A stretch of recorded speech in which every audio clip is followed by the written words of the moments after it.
Connais-toi toi-même. Il y a des personnes qui ont les réponses avant d'avoir posé les questions. Ce n'est pas très sain. C'est tout le problème de la socialisation. Quand on est trop socialisé trop tôt, on a déjà des réponses.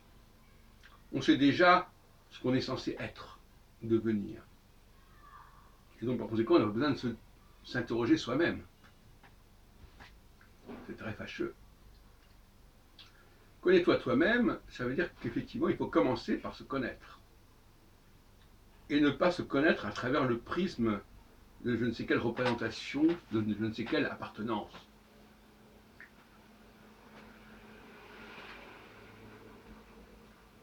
Donc, il faut se méfier de tout ce qui est enseignement collectif qui nous dispense de nous demander qui nous sommes et ce que nous sommes faits pour. J'ai vu l'autre jour le film Stalingrad, Anno. Il y a ça se termine par une sorte de morale à la fin.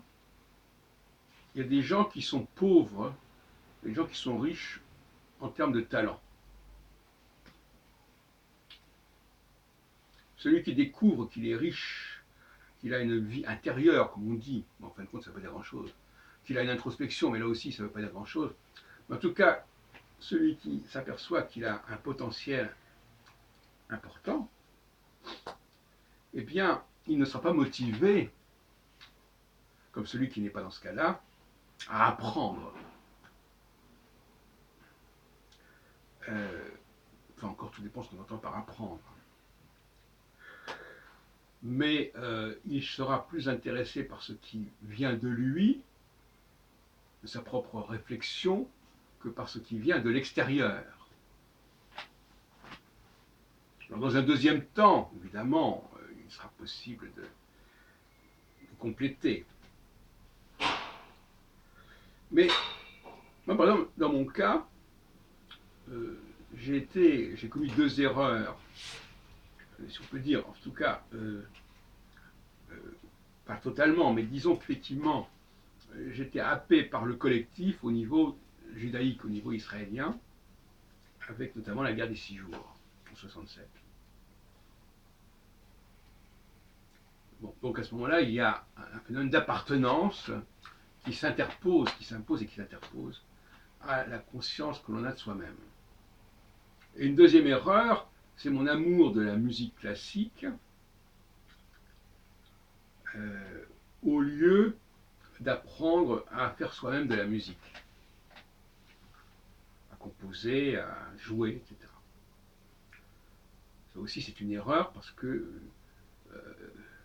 commencer déjà par récolter les fruits que les autres vous ont apportés, bon, ça n'a qu'un intérêt limité. En tout cas, c'est pas très productif quelque part.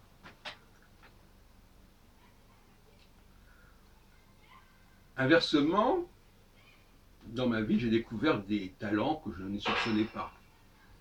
Ils ne faisaient pas partie de mon identité première.